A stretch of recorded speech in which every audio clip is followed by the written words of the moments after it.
Hey everyone, so what I'm dealing here with is a broken garden hose. It got ripped somehow. It was supposed to be good. Anyways, we're gonna, instead of buying a new garden hose, I am just trying to fix this one.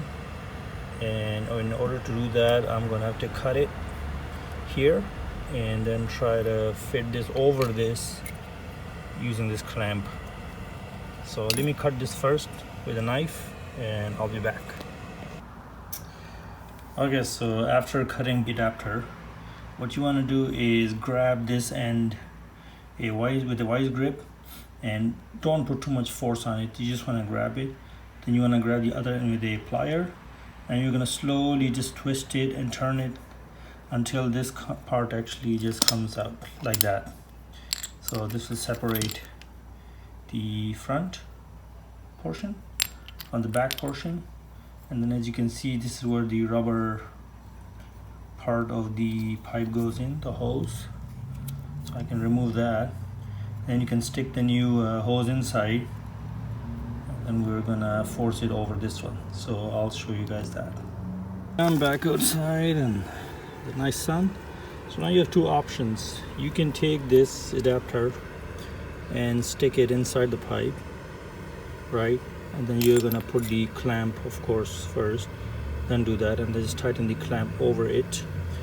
But if you want to go back to how it was originally, then you're gonna take this piece, the ring, and then stick it like that, right? And then you're gonna take the adapter and then put that inside. But of course, gonna need some finesse. You might wanna just I don't know, I was just playing around with it and I messed up the shape a bit. I'll try to make it round so then it can go inside, and that way it's going to go back to its original whatever it was. I'll still put the clamp on it just to make sure there's no leak. So yeah, these are the two options you have. You might want to put some, I don't know, maybe water just to make it slide easily.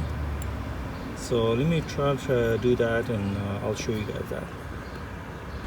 Finally got the pipe in. So I had to hold this with the wise grip, making sure I'm not putting too much pressure because you don't want to bend this out of shape. And I was just twisting and turning this with the plier, and squeezing it in. Here and there I'll just spray some water just to make it soft. So I'm going to test it first to see if there's no leak, and if there isn't, then I'm not going to put this guy right here, the clip. But if there is a leak, I'll just slip one in and tighten it that way.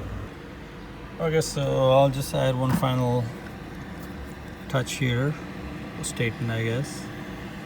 Originally, remember I said we're gonna put that ring and then add that. I tried it, and as soon as I turned it on, the pressure was so high that the whole thing just popped out. So I removed that ring and instead just put the pipe directly on this adapter and then put the clip on top of it, and this is actually very nice. As you can tell, it's kind of providing the lip, and this lip is providing a very good secure connection, so there's no leak. So yeah, I'm happy with this, and I hope you guys enjoyed.